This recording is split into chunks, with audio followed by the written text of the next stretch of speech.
कोई, क्या होता है भौतिक प्रदेश?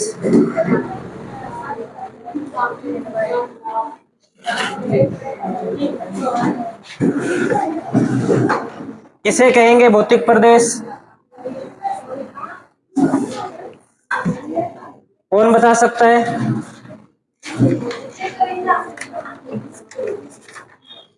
बताओ भौतिक प्रदेश किसे कहते हैं? लिखो फिर।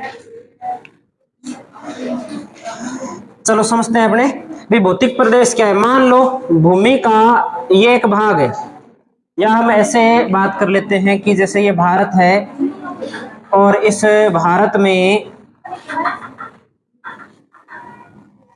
ये वाला जो भाग है, ये इसको किस नाम से जानते हैं अपने? थार के मरुस्थल के नाम से जानते हैं। अब इस मरुस्थल के अंदर वर्षा कितनी होती है? 50 सेमी तक बरसात होती है, 0 से। और तापमान गर्मी का कितना रहता है? तो तापमान गर्मी में 50 डिग्री, सर्दी में 0 डिग्री भी चला जाता है। वनस्पति कैसी है? तो मरुस्थलीय वनस्पति पाई जाती है। मिट्टी कैसी है? रेतीली मिट्टी पाई जाती है। कौन कौन सी ऋतु पाई जाती है? किस प्रकार की फसलें होती है? ये जो सारी बातें हैं,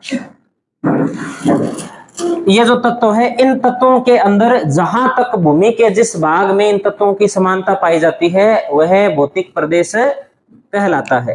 तो लिख लेते हैं हम भौतिक प्रदेश में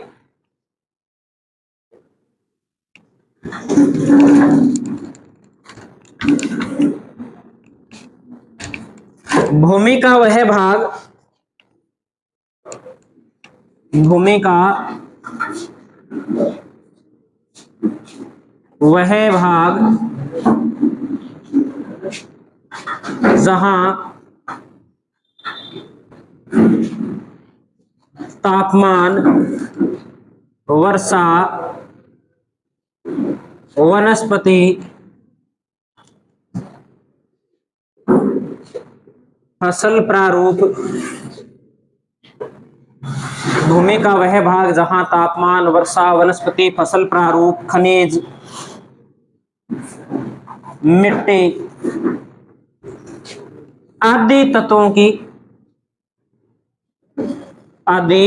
की समानता पाई जाती है, समानता पाई जाती है, भौतिक प्रदेश कहलाता है।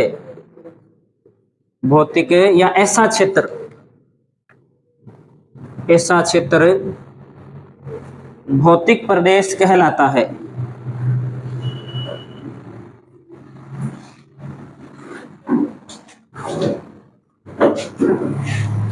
ऐसा प्रदेश भौतिक, ऐसा क्षेत्र भौतिक प्रदेश कहलाता है। अब भारत को कितने भौतिक प्रदेशों में बांटा जा सकता है? 6 भौतिक प्रदेशों में भारत को बांटा गया है। कौन कौन से हैं ये 6 भौतिक प्रदेश?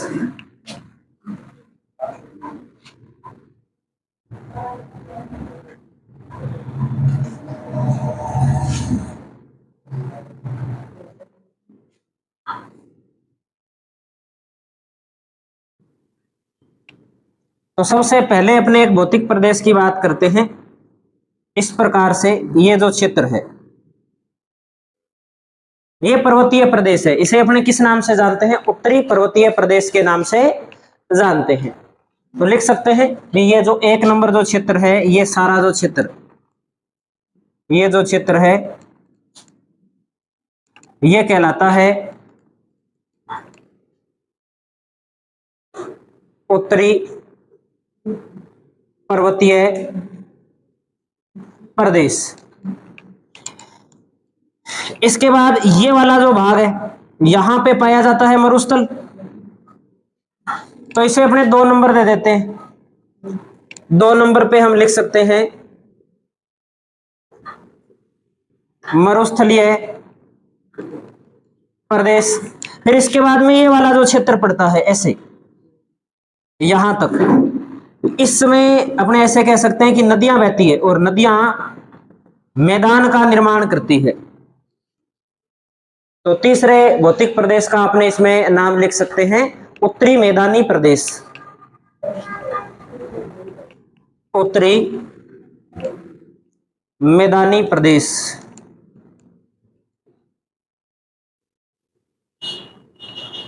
चौथा भाग जो यहां पर इस प्रकार से फैला हुआ है, प्रायद्वीप वाले भाग के अंदर पठारी क्षेत्र है।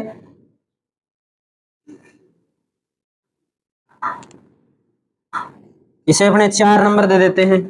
4 नंबर प्रदेश का नाम है प्रायद्वीपीय पठार। और इसके पास जो ये वाला क्षेत्र पड़ता है, ये मैदान है, और मैदान है सागर के या किसी बंगाल की खाड़ी या अरब सागर के पास में। तो इसे अपने नंबर दे देते हैं 5, और इस 5 नंबर का मतलब है तटीय मैदान, क्योंकि सागर तट के पास में, इसलिए इसका नाम है सागर तटीय मैदान, या तटीय मैदान के नाम से अपने इसे नाम दे सकते हैं।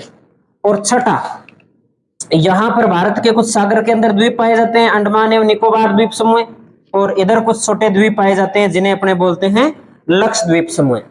तो ये जो भाग है इसे अपने 6 नंबर दे देते हैं, और 6 नंबर का मतलब है द्वीप समूह। द्वीप समूह। तो इस प्रकार से भारत के पास जो भूमि है उसे हम कितने भौतिक प्रदेशों में बांट सकते हैं? 6 भौतिक प्रदेशों में हम बांट सकते हैं।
बना लिया होगा सभी ने। अब कई बार क्या है, यहां से एक प्रश्न बनता है। प्रश्न किस प्रकार से बनता है? प्रश्न बनता है कि जैसे यहाँ पर कुछ पर्वत श्रृंखलाएं हैं, काराकोरम है, लद्दाख है, जास्कर है, पीर पंजाल है, शिवालिक है, फिर ये अपने मैदान आ जाता है, उत्तरी जो गंगा का मैदान है, इधर जो मरुस्थलीय प्रदेश है, ये प्रायद्वीपीय पठार है, ये तटीय मैदान है, द्वीप समूह है, और जो सागर है। इनका क्रम पूछ लिया जाता है कि जैसे 4-5 नाम दे दे, कोई एक काराकोरम का नाम दे दे, एक मैदान का नाम दे दे, एक मरुस्थल का नाम दे दे, और उसके बाद में एक कुछ और जैसे द्वीप समूह का नाम दे दे। 4 नाम लिख करके अपने को बोल दे कि ये जो 4 नाम लिखे हुए, इन 4 नामों को आप क्रम के अंदर व्यवस्थित करें। ऐसा प्रश्न कई बार पूछा हुआ है। तो जो महत्वपूर्ण स्थल रूप है उनका हम एक क्रम बना लेते हैं कि सबसे पहले भारत के अंदर सबसे जो ऊपर है वो कौन सी पर्वत श्रृंखला है? काराकोरम पर्वत श्रृंखला। काराकोरम पर्वत श्रृंखला। एटलस के अंदर जो भारत का प्राकृतिक मैप दे रखा है, भारतीय उपमहाद्वीप प्राकृतिक वाला जो मैप दे रखा है, आप वो मैप निकाल सकते हैं। इसमें हम साथ साथ में देख भी सकते हैं। इसमें सबसे ऊपर यहां पर एक पर्वत श्रृंखला लिखी हुई है। कौन सी पर्वत श्रृंखला है? सबसे ऊपर आपके पास जो एटलस है इसमें लिखा हुआ है काराकोरम पर्वत। लिखा है कि नहीं लिखा? काराकोरम के जस्ट थोड़ा सा आगे क्या लिखा हुआ है, लद्दाख, लद्दाख के बाद में जास्कर, तो ये क्रम है ना। तो ये नाम हम लिखेंगे, सबसे पहले लिखेंगे हम कराकोरम, उसके बाद में हम लिखेंगे लद्दाख, इसके बाद में हम लिखेंगे जास्कर। तो कराकोरम, लद्दाख और उसके बाद में जास्कर, और जास्कर के बाद में ये देखो पीर पंजाल पर्वत श्रृंखला, महत्वपूर्ण बड़ी पर्वत श्रृंखला है। एटलस सभी को अनिवार्य रूप से लेनी है ना, ऐसे समझ में नहीं आएगी बात। तो अगली जो पर्वत श्रृंखला है वो कौन सी है, पीर पंजाल, पीर पंजाल पर्वत श्रृंखला। पीर पंजाल के बाद में क्या दे रखा है भाई, धौलाधर। तो अगली पर्वत श्रृंखला कौन सी है, धौलाधर, धौलाधर। धौलाधर के बाद में आपको मिलेगी शिवालिक, लिखा हुआ है क्या एटलस में नाम। तो एक नाम हमें ध्यान रखना है, शिवालिक। शिवालिक के बाद में अपने देखो ये गंगा का मैदान शुरू हो जाता है, तो इसके बाद में है उत्तरी मैदान, उत्तरी मैदान। उत्तरी मैदान के बाद में ये देखो भारतीय महामरुस्थल, या हम ऐसे कह सकते हैं मरुस्थलीय प्रदेश, मरुस्थलीय प्रदेश। और इस मरुस्थलीय प्रदेश के बाद में आप भौतिक प्रदेश में देखोगे तो ये प्रायद्वीप का पठार शुरू हो जाता है। तो एक हम लिखेंगे प्रायद्वीपीय पठार, प्रायद्वीपीय पठार। ये जो सारा भाग है जो यहां से शुरू होता है और ये जो यहां तक है, ये सारा का सारा प्रायद्वीपीय पठार है। और इस प्रायद्वीपीय पठार के बाद में देखो इसके सारे सारे जो तट वाले क्षेत्र है, ये हरे कलर के अंदर दिखा रखे, ये सारे के सारे क्या है, तटीय मैदान है। तो प्रायद्वीपीय पठार के बाद में क्या आता है, तटीय मैदान, तटीय मैदान। और तटीय मैदान के बाद में अपने देखें तो सबसे दक्षिण में आते हैं भारत के द्वीप समूह। तो एक हम लिखेंगे द्वीप समूह, और इसके बाद में आ जाता है सागर, जिसे किस नाम से जानते हैं, हिंद महासागर। तो ये क्रम हो गया उत्तर से दक्षिण की ओर क्रम, और ये क्रम हमें याद करना है। कितने नाम लिखे हमने इसमें,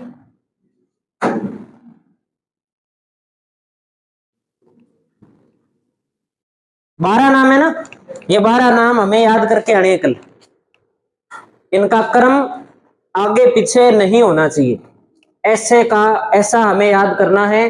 पुराने पेपर उठा के देखना, आपको कम से कम 10-12 क्वेश्चन इन पर्वत श्रृंखलाओं को क्रम में व्यवस्थित करने के मिल जाएंगे, कैसे कैसे यहां से प्रश्न आते हैं। तो ये बात हमें ध्यान में रखनी है भी, सबसे पहले क्या है और सबसे अंत में क्या है।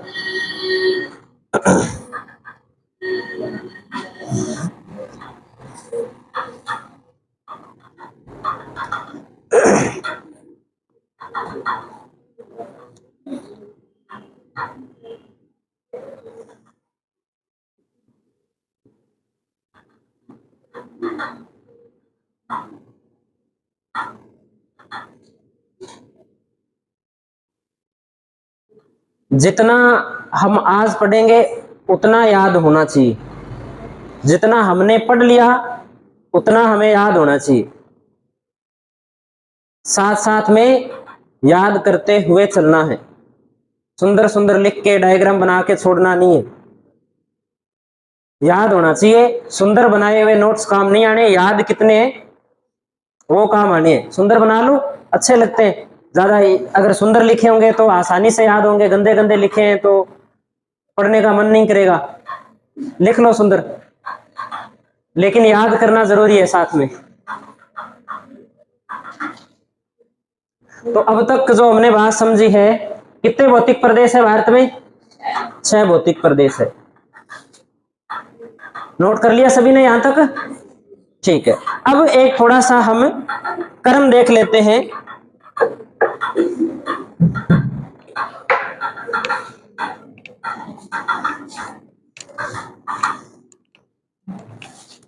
जैसे हम ये 12 नाम लिखे ना, धीरे धीरे करके हम ऐसे 100-150 नाम याद करेंगे। धीरे धीरे हो जाएंगे, 10-15 आज याद कर लेंगे, 10-15 कल याद कर लेंगे। ये नाम याद करने ही पड़ेंगे, तभी जाकर के प्रश्न है वो सही होंगे।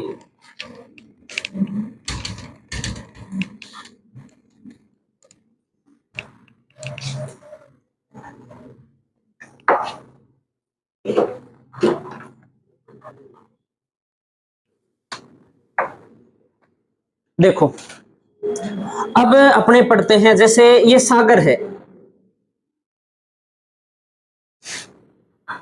सागर तल, ये जल है यहां पर। और जैसे ही सागर समाप्त होता है वैसे स्थल भाग शुरू होता है। जब सागर समाप्त होता है तब स्थल भाग क्या होता है, शुरू होता है। और स्थल भाग में आप इस डायग्राम के अंदर आप देख लो, हम अभी पढ़ के आए हैं कि जहां सागर है और सागर से जहां स्थल हो रहा है, स्थल शुरू हो रहा है, वहां पर पास में क्या है, मैदान है। कौन से मैदान है, तटीय मैदान है। तो सागर के पास में लगभग सामान्यतः जो सबसे पास में सबसे कम ऊंचा जो भूभाग होता है, या सबसे सागर तल के बाद अगर कोई सबसे नीचा भूभाग है तो वो स्थल के रूप में मैदान है। तो सबसे पहले कौन सा स्थल रूप आता है ऊंचाई के आधार पर, मैदान आता है।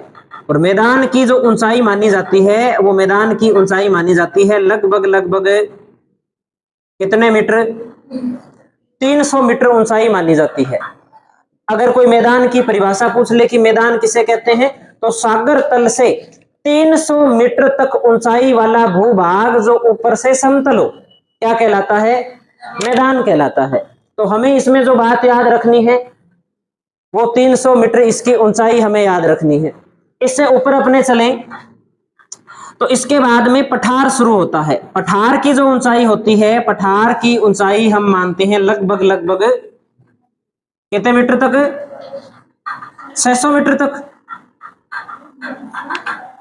उस जगह 900 भी मिलती है। जब 900 मिलती है तब वर्गीकरण थोड़ा अलग हो जाता है। 900 भी मान सकते हैं, चलो 900 मान लेते हैं अपने। औसत रूप से कितनी होती है, 600। अधिकतम कितनी हो सकती है, चलो अपने अधिकतम मान के कर लेते हैं, अधिकतम है 900। यह है पठार। अब पठार की आकृति कैसी है, तो पठार की आकृति है मेज जैसी। पठार की परिभाषा क्या होगी, भूमि से ऊपर उठा हुआ भूभाग जो ऊपर से सपाट हो, समतल हो, मेज जैसा हो, उसे क्या बोलते हैं, पठार बोलते हैं। पठार के बाद में इससे जो ऊंचा भूभाग होता है इसे हम बोलते हैं पहाड़ी। पहाड़ी की अगर अपनी ऊंचाई की बात करें तो 900 से लेकर के 1800 मीटर तक इसकी क्या हो सकती है, ऊंचाई हो सकती है। पहाड़ी के बाद में जो ऊंचा भूभाग होता है इसे हम बोलते हैं पहाड़। और पहाड़ की ऊंचाई कितनी होती है, 2700 मीटर तक होती है। और पहाड़ से ऊंचा क्या होता है, पर्वत। पहाड़ से ऊंचा क्या होता है, पर्वत। और पर्वत की ऊंचाई होती है 2800 मीटर से 2800 तक होती है, ऐसे लिख सकते हैं अपने। और 2800 से अधिक कौन सी होती है,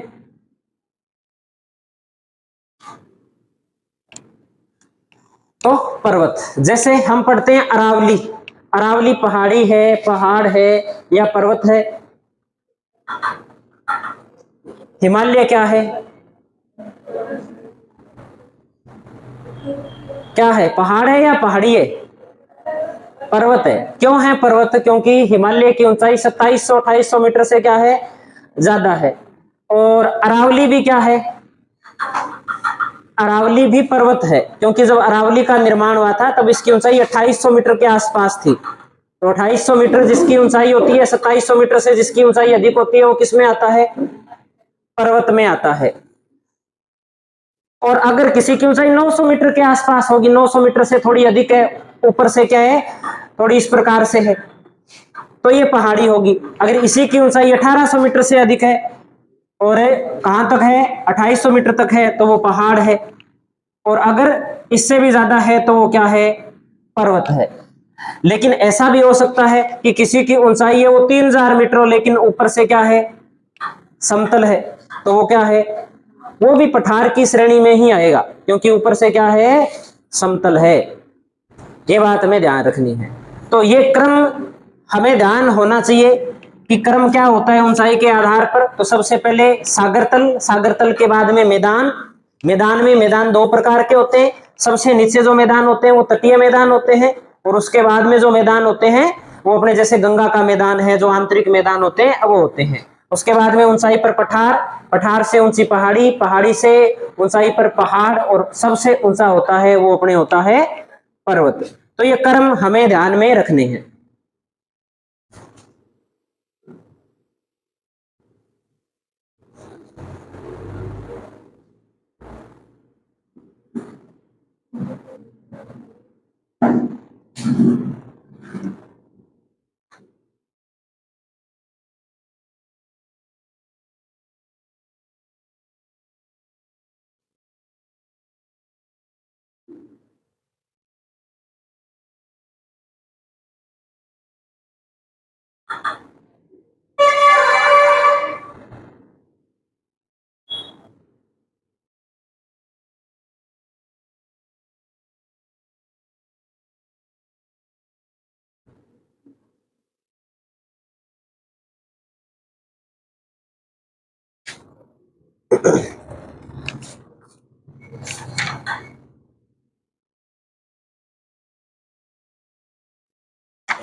अब अपने जैसे पढ़ते हैं, एक तो हम पढ़ लेते हैं द्वीप।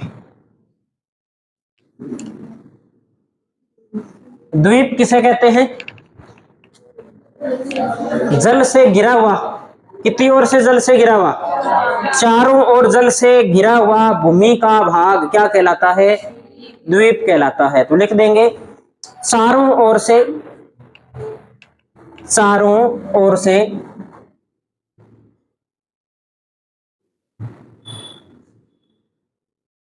जल से घिरा, जल से घिरा भूभाग क्या कहलाता है, द्वीप कहलाता है। फिर हम पढ़ लेते हैं प्रायद्वीप। तीन ओर से जल से घिरा भूभाग क्या कहलाता है, प्रायद्वीप कहलाता है। और एक हम पढ़ते हैं खाड़ी।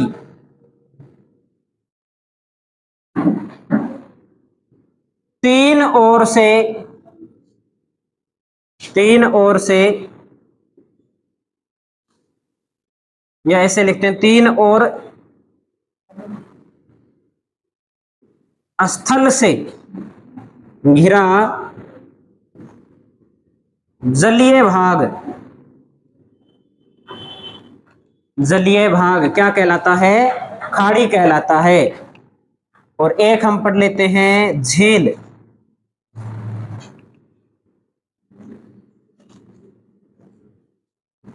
चारों ओर से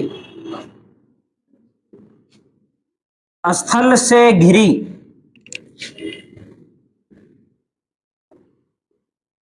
जलराशि क्या कहलाती है, झील कहलाती है। झील कहलाती है। एक बार थोड़ा समझ लेते हैं हम, एटलस के अंदर ही हम देख लेते हैं, अपने को मिल जाएंगे। लास्ट के अंदर विश्व का बड़ा मैप दे रखा है, उसमें अपने इसे समझ लेते हैं, सारे स्थल रूप वहां मिल जाएंगे हमें।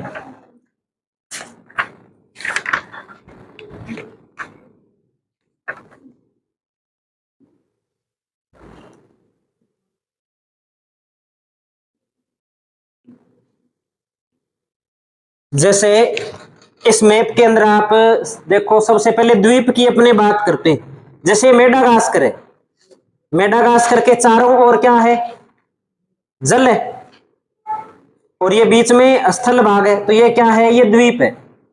मिल गया ना सभी को मेडागास्कर, ये यहां पे देखो, तो ये द्वीप है।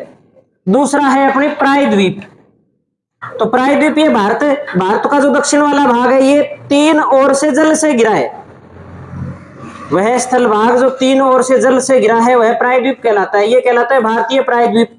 जैसे ये वाला भाग है, ये भी तीन ओर से जल से घिरा है, इसे बोलते हैं अरब प्रायद्वीप। तो ये हो गए। अब इसके बाद खाड़ी, तो ये देखो बंगाल की खाड़ी, बंगाल की खाड़ी, खाड़ी की परिभाषा क्या है, तीन और स्थल से घिरा जलीय भाग। तो ये बंगाल की खाड़ी देखो, इधर भारत है, इधर म्यांमार है, इधर बांग्लादेश है, तीन और स्थल भाग है, बीच में जल है, तो ये क्या होगी, ये खाड़ी होगी।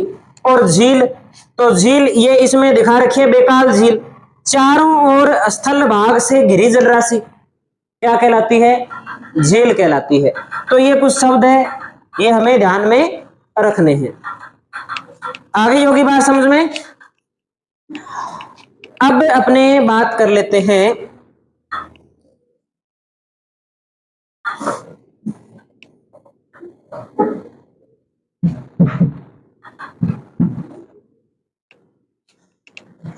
इसके बाद में करते हैं अपने, जैसे उच्चावच। सबसे पहले अपने को पता होना चाहिए कि उच्चावच क्या है। तो उच्चावच भूगोल का शब्द है। उच्चावच का मतलब होता है स्थल रूप।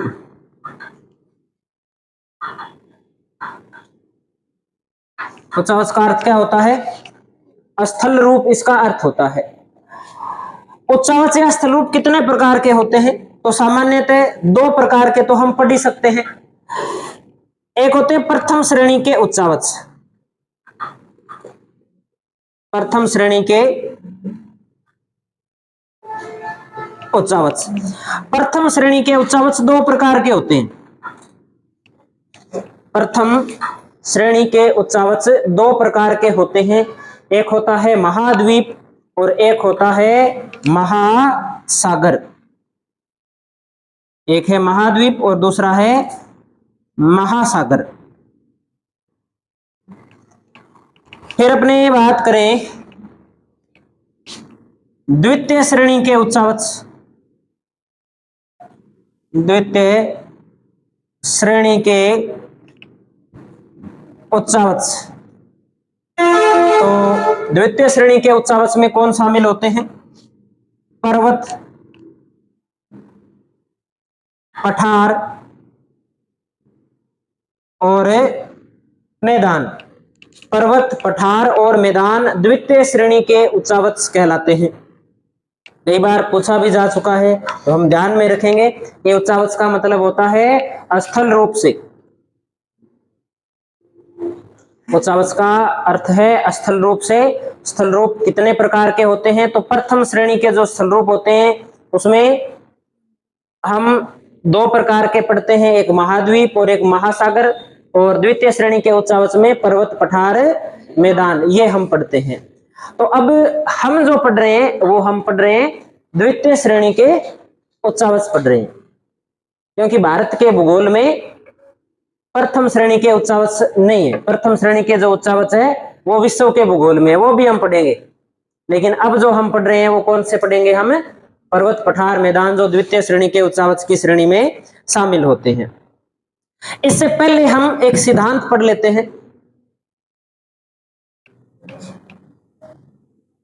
सिद्धांत सिर्फ समझना है, हमें लिखने की आवश्यकता नहीं है इस सिद्धांत को, क्योंकि हम विश्व का भूगोल अगली क्लास में जब पढ़ेंगे तब इस सिद्धांत को हम वहां लिख लेंगे।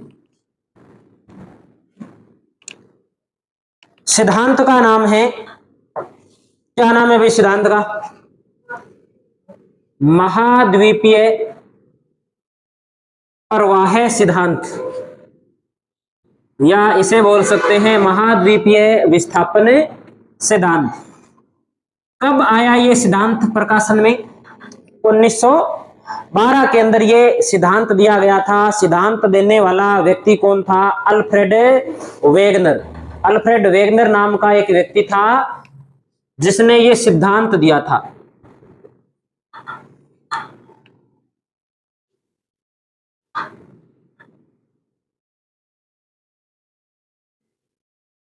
इसने क्या कहा? इसने कुछ बातें बताई कि आज जो पृथ्वी के ऊपर महाद्वीप है वो पहले ऐसे नहीं थे, ये पहले जुड़े हुए थे।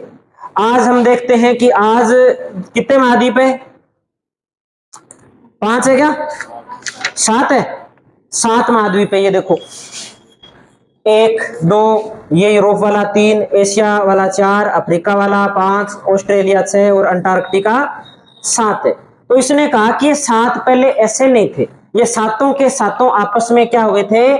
जुड़े हुए थे।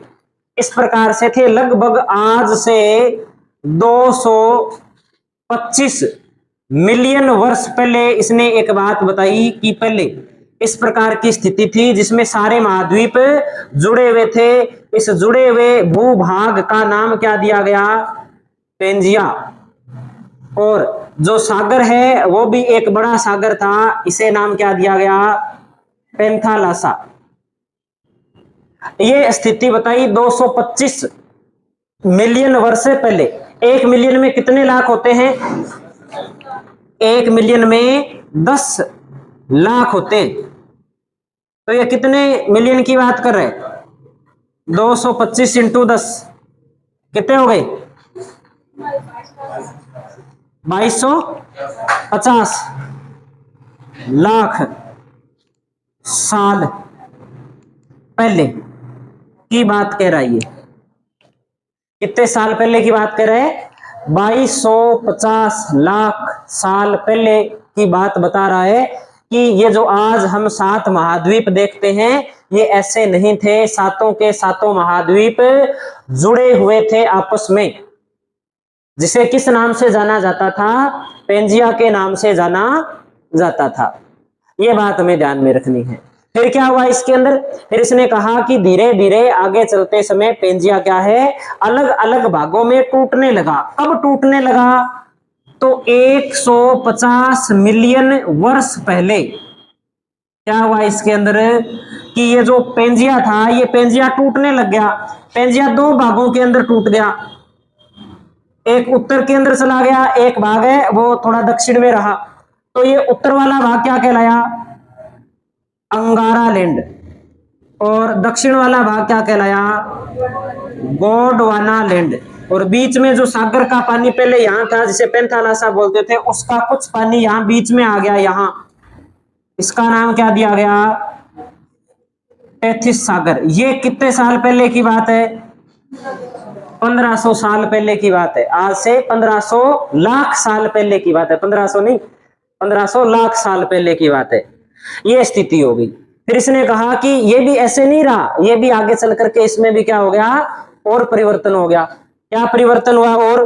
और इसमें जो परिवर्तन होता है वो ये होता है कि लगभग 1000 लाख साल पहले,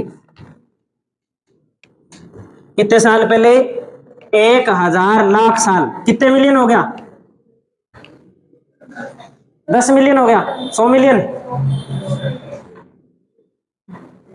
100 मिलियन साल पहले ये जो अंगारा लैंड है, ये अंगारा लैंड कई भागों के अंदर क्या है?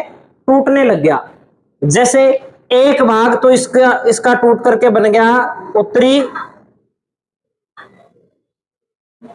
अमेरिका। कौन सा भाग बना? उत्तरी अमेरिका।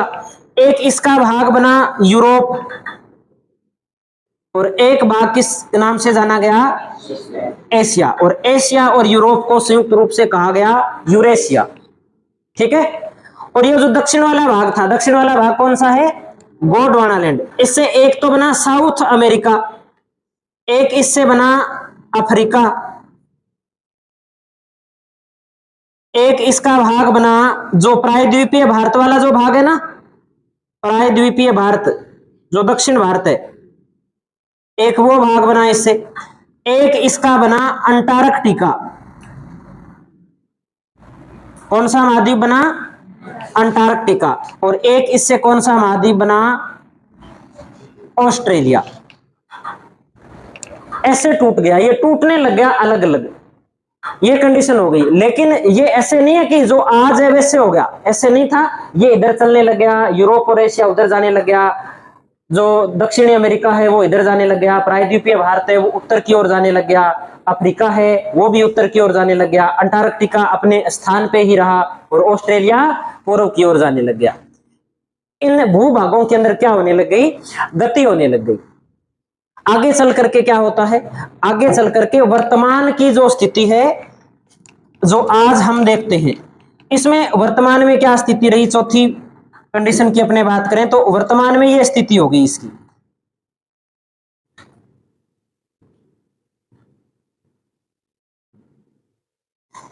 ये नॉर्थ अमेरिका हो गया, ये साउथ अमेरिका, ये अफ्रीका, और अफ्रीका के पास में ये इस प्रकार से यूरोप, और यूरोप के पास में अपने देखें तो ये ऐसे, ये एशिया,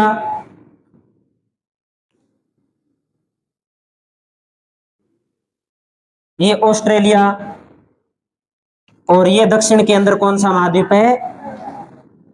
अंटार्कटिका। ये स्थिति बन जाती है इस प्रकार से इनकी। तो वर्तमान में जो स्थिति क्या है? वर्तमान में ये स्थिति है। आई कुछ कहानी समझ में? तो हमें एक बार इसमें लिखना कुछ नहीं है, हम लिख लेंगे इसको। एक बार इतनी बात समझनी है कि महाद्वीपीय विस्थापन सिद्धांत किसने दिया है? अल्फ्रेड वेगनर ने दिया है। कब दिया था? 1912 के अंदर दिया था। इसने सबसे पहले कहा कि आज से लगभग 225 मिलियन वर्ष पहले जो सारे महाद्वीप है वो एक साथ थे, उसे नाम क्या दिया? पेंजिया। और सागरीय जल जो एक साथ था उसे नाम क्या दिया? पेंथालासा। 150 मिलियन साल पहले इसमें क्या है? विभाजन शुरू हो गया, और जो पेंजिया था वो कितने भागों में टूट गया? 2 भागों में टूट गया, अंगारा लैंड और गोंडवाना लैंड। जब ये टूटा, इनके बीच में जो जल आया वहां एक सागर बना, उसका नाम क्या था? टेथिस सागर।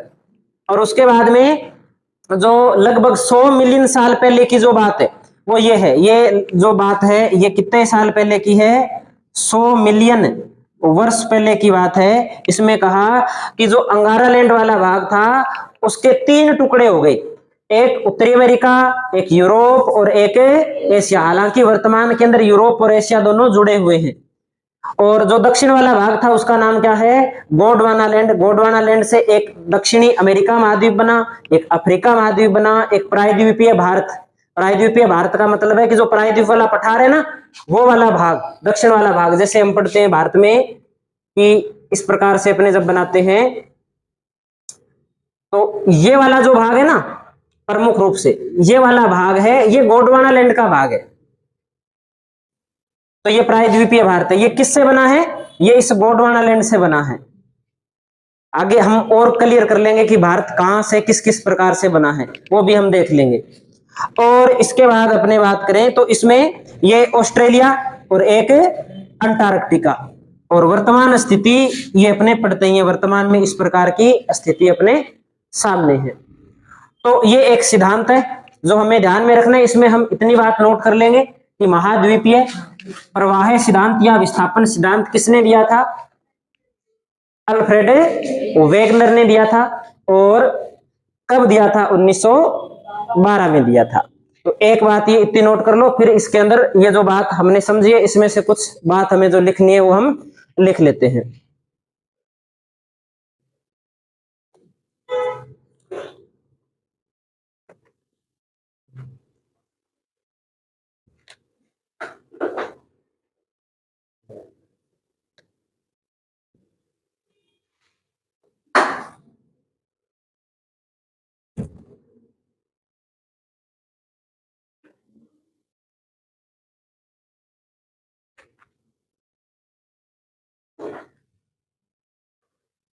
टाइम हो गया या पड़ा है अभी?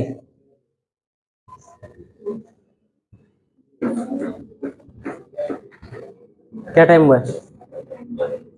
1 बज गया पूरा। चलो एक बात लिख लेते हैं अपने।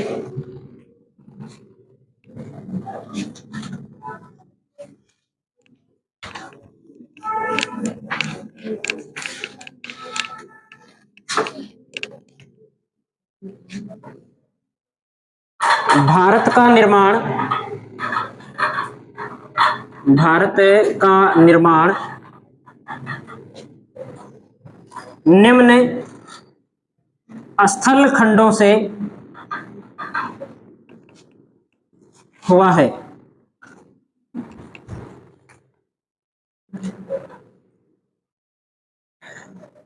एक तो है टेथिस सागर से, एक तो किससे हुआ है? टेथिस सागर से। एक हुआ है गोंडवाना लैंड से, और कुछ भाग है वो किससे बना है? अंगारा लैंड से। इस प्रकार अब टेथिस सागर से क्या बना है? तो हिमालय व उत्तरी मैदान, ये तो किससे बने हैं? टेथिस सागर से बने हैं। गोंडवाना लैंड से प्रायद्वीपीय पठार, और अंगारा लैंड से प्रायद्वीपीय पठार के पास में जो तटीय मैदान भी है वो भी इसी के भाग है। तटीय मैदान और जो द्वीप वगैरह वगैरह है वो सारे गोंडवाना लैंड के भाग है जो दक्षिण के अंदर है। और अंगारा लैंड है, अंगारा लैंड से बना है अपने, जैसे जो पार हिमालय है, हिमालय के पार जो पर्वत श्रृंखला है ना, जैसे लद्दाख है, कराकोरम है और जास्कर है, वो किससे बने हैं? अंगारा लैंड का भाग है। कराकोरम, लद्दाख और जास्कर, इन तीनों पर्वत श्रृंखलाओं को आज हम पढ़ के आए। तो ये तीनों किससे बने हैं? ये अंगारा लैंड के भाग है।